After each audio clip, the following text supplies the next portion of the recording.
foo tolloon. fu ma. foo tolloon. parce que dafa am information bu ma la bëgg jox. xam nga démb. oui damaa demoon hôpital principal. waaw ba ma duggee hôpital principal nag doon fa dem benn rendez-vous boo xam ne rendez-vous santé. oui am ko ma fa doon yóbbu. ma dugg ca hôpital ba ci benn service gis ñëpp takk ay brassard rouge. lu war loolu. waaw ñu ne ma. xam nga journaliste moom situation bu mu fekkee rek da ciy bëgg am ay information yu yaatu génn de. waaw comme nag damaa soloon waaw kay jërëjëf yow mi xaw ngaa nekk nandite comme damaa soloon yére bu xonq cur ñoom ñu takk seenu brassard ñu defee ne man ñoom laay jàppale mën na leen de man kay mënu maa jàppale cause gu ma yëgagul xamaguma lu xew voilà donc ci gëstu gi ak laajte bi ci la ñu ma boole ak le secrétaire général ci seen secrétaire général au syndicat bi mu may wax ni en fait il s'agit des travailleurs contractuels de l'hôpital principal mais pas seulement que de l'hôpital principal les contractuels de la santé de manière générale sur le plan national ñoom ñoo entamé mouvement d'humeur boo xamante ne tàmbali nañu ko depuis semaine dernière donc ñoom lu ñuy ñaxtu ñoom semaine dernière def nañu décrété nañ 72 heures de grève mercredi jeudi vendredi cette semaine-ci à partir d'aujourd'hui war nañu mën a normalement reconduire beneen mouvement d'humeur bu 72 heures mais dañuy xaar la rencontre bi ñu war a def ak le ministre de la santé tey à 16 heures te li ko jiitu mooy assemblée générale boo xam ne dañ koy def foofu ci hôpital principal à partir de 10h30 donc li nga xamante ne ñoom la ñuy kaas ñoom les contractuels bokk na ci seen ay prime de risque yoo xamante ne fayuñu leen ko seen ay prime de logement parce que apparemment ci grève yi passé ak état bu Sénégal dañoo signé benn protocole d'accord le mois de mai passé boo xamante ne dafa waroon a jël à partir de ce mois de mai même jël en compte li nga xamante ne moom mooy seen ay prime de logement mais il s'agit enfin il se trouve que pardon ñi nga xamante ne ñoom ñoo ciy bénéficier wu ce sont les fonctionnaires bu dee ci hôpital principal ce sont les militaires les médecins militaires ñoom ñoo ko am ñoom les contractuels mënu bénéficier wuñu ci li nga xamante ne moom moo jëm ci prime de logement yi bokk na ci seen plateforme beneen bi ñuy kaas itam mooy ay indemnité benn bi indemnité de représentation paramédicale ak ay indemnité de spécialisation paramédicale yoo xamante ne ñoom itam fonctionnaires yi rek ñoo ciy bénéficier wu ñoom contractuels yi bokkuñu ci li nga xam ne bokk na ci seen plateforme revendicative également maa mën a informé wu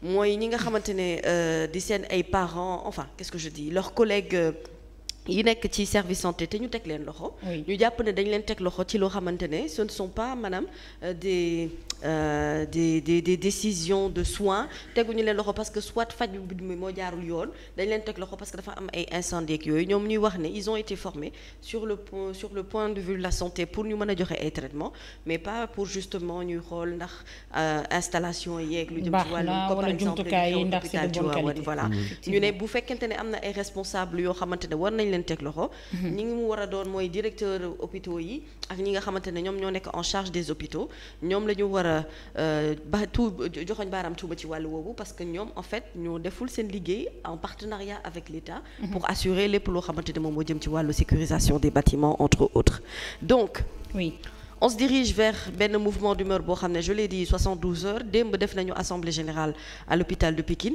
tey ce matin 10h30 assemblée générale à l'hôpital principal et à partir de 16 heures ils doivent rencontrer le ministre su fekkente ne ni négociations yi aboutirul à des solutions amiables ñoom dañuy delloowaat buum ca mboy mboy ga li ma ci bëgg yokk rek mooy na bu ñu xam ne dans les hôpitaux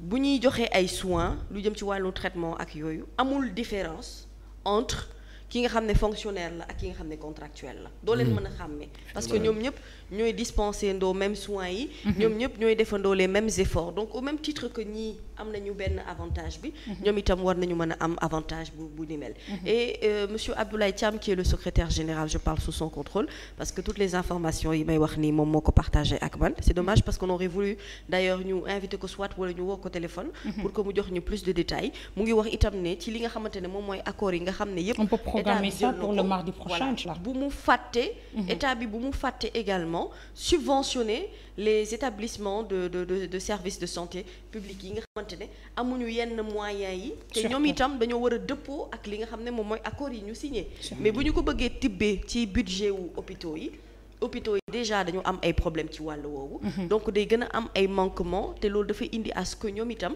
li nga xamante ne moom la ñu war a respecter de manière progressive di yenn dige yi nga xamante ne état bi def na ko te mu am ñu mu ci dugal am ñu mu ci seppi. ñu jàpp ne loolu itam du taxawaay wu am yoon.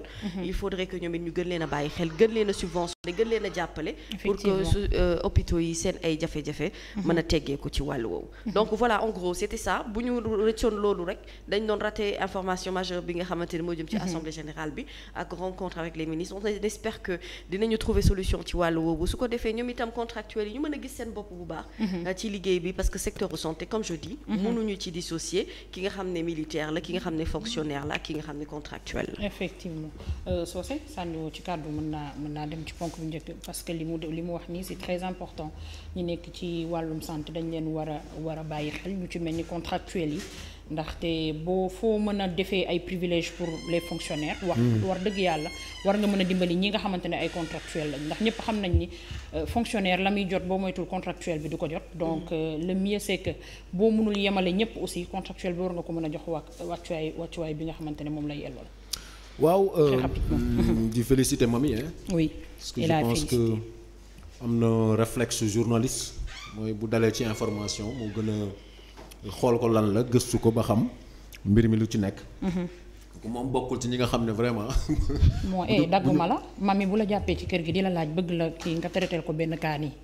du la bàyyi tant que kii marquage à la culotte lay def génnewoo li nga war a génne yëpp journalistes yi nga xam ne bu ñu génnee seen rédaction yi rek nekkatuñu ay journalistes. waaw moom vraiment maa ngi lay féliciter. et puis compte rendu bu fidèle bi nga def. permettre nga ma gën a comprendre la situation. mais comme li Nabou wax aussi c'est vrai contractuels yi aussi nañu jàpp ne. dañu bokk ci secteur clé yi nga xam ne ñoom ñooy tax ba les centres de santé les hôpitaux di fonctionner aussi. effectivement parce que bu ñu ko kaloon rek ci ay fonctionnaires. je pense que tey service bi ñuy offrir les populations muy prise en charge sanitaire bi tey du egg fi mu egg donc ñooñu dañuy sacrifier wu. di liggéey guddi di liggéey bëccëg. amuñu peut-être yenn avantages yi nga xamante ne moom la fonctionnaire yi am. je crois que ñooñu la ñu war a gën a gestu d'ailleurs. ñooñu ñu war a gën a gestu parce que li ma mi wax c'est vrai dañu nekk au contact des malades comme tout le monde. di risquer seen vie. et je pense que tey réewum Sénégal je pense que dañu war a dépasser vraiment ñu toll ci situation yu mel nii. ñi li ñuy laaj nañu xool naka la ñu koy saafaraa. dans la mesure du possible. ba sénégalais yi mën a faju parce que aussi affaire bi du affaire u fonctionnaire kese. c'est des contractuels donc loolu lu ñu reconnaître la juridiquement. donc bu ñu demee ba toll foofu aussi ñi nga xamante ne xëy na ñoo leen war a gestu ak li ñu leen di laaj. nañu leen ko jox. je pense que loolu bu ñu ko defee aussi bokk na ci liy indi accalmie dans le secteur de la santé ba. vraiment mën a favoriser une meilleure prise en charge. des besoins en santé des populations. Merci donc loolu moom vraiment. lu am solo la mais Mamy encore une fois félicitations. merci.